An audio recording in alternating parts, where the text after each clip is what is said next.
Job chapter 28. There is a mine for silver, and a place where gold is refined.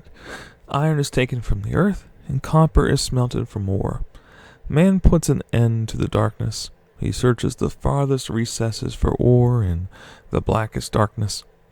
Far from where people dwell, he cuts a shaft, in places forgotten by the foot of man. Far from men he dangles and sways. The earth, from which food comes, is transformed below as by fire. Sapphires come from its rocks, and its dust contains nuggets of gold. No bird of prey knows that hidden path, no falcon's eye has seen it. Proud beasts do not set foot on it, and no lion prowls there.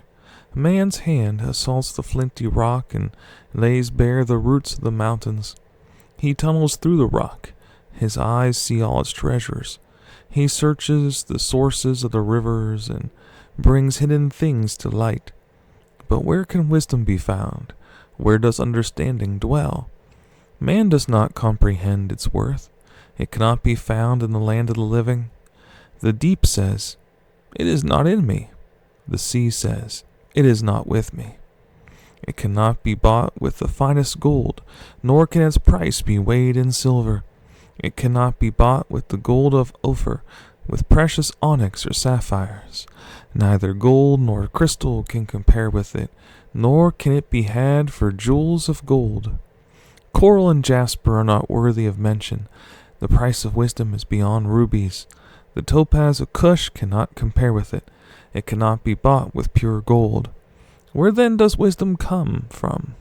Where does understanding dwell?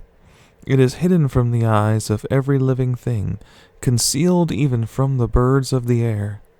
Destruction and death say, "Only a rumor of it has reached our ears." God understands the way to it, and he alone knows where it dwells, for he views the ends of the earth and sees everything under the heavens.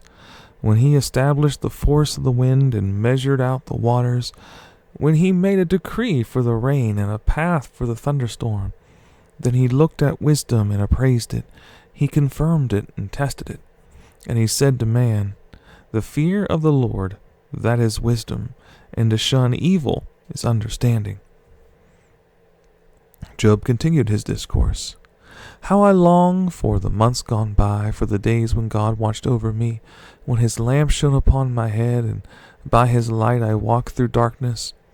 Oh, for the days when I was in my prime, when God's intimate friendship blessed my house, when the Almighty was still with me and my children were around me, when my path was drenched with cream and the rock poured out for me streams of olive oil.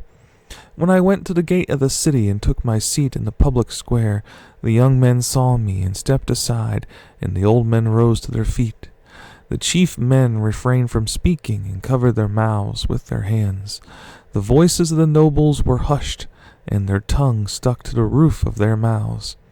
Whoever heard me spoke well of me, and those who saw me commended me, because I rescued the poor who cried for help, and the fatherless who had none to assist him.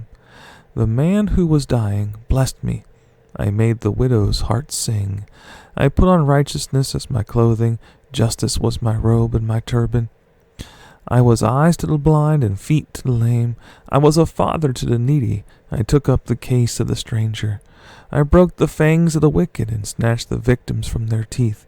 I thought, I will die in my own house, my days as numerous as the grains of sand. My roots will reach to the water, and the dew will lie all night on my branches. My glory will remain fresh in me, the bow ever new in my hand. Men listened to me expectantly, waiting in silence for my counsel. After I had spoken, they spoke no more. My words fell gently on their ears. They waited for me as for showers, and drank in my words as the spring rain. When I smiled at them, they scarcely believed it. The light of my face was precious to them. I chose the way for them and sat as their chief. I dwelt as a king among his troops. I was like one who comforts mourners. But now they mock me, men younger than I, whose fathers I would have disdained to put with my sheepdogs. Of what use was the strength of their hands to me, since their vigor had gone from them? Haggard from want and hunger, they roamed the parched land and desolate wastelands at night. In the brush they gathered salt herbs, and their food was the root of the bottom of the tree. Was the root of the broom tree. They were banished from their fellow men, shouted at as if they were thieves. They were forced to live in the dry stream beds, among the rocks and in holes in the ground. They brayed among the bushes and huddled in the undergrowth. A base and nameless brood, they were driven out of the land. And now their sons mock me in song. I've become a byword among them.